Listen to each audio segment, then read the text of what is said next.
அவங்க மேல சந்தன கூடு நடத்தட்டும், வாழ்த்துக்கள், நல்லபடியா செய்யட்டும்.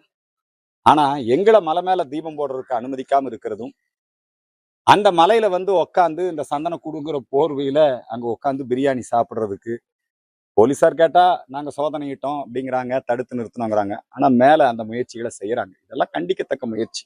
இந்த மாதிரி நடக்கக்கூடாது. பார்த்தேன், நாங்க வரும்போது பார்த்துட்டு தான் வந்தோம். அவங்க என்னங்கிறாங்கன்னா ஸ்நாக்ஸுங்கிறாங்க. ரைட்டு, மறைக்கலாம். நாம போய் அவங்ககிட்ட ஆர்கியூ பண்ண வேண்டாம். நம்ம வந்து இங்க தகராறு பண்றதுக்கு வரல. இதுக்கான பாதுகாப்பு ஏற்பாடுகள் பலப்படுத்தணும். நீதிமன்றத்துல மிக தெளிவா இருக்குது. மலையின் மீது மாமிசம் கூடாது, புனிதம் கெடுக்கக்கூடாது. மலை வந்து திருப்பரங்குன்றம் மலை முருகன் மலை தான், அது சிக்கந்தர் மலைன்னு சொல்லக்கூடாது. தெளிவா இருக்கு நீதிமன்ற தீர்ப்பு. அந்த தீர்ப்பு நிலுவையில் இருக்கு. தீபமித்திர தீர்ப்பு வேற, இந்த தீர்ப்பு வேற.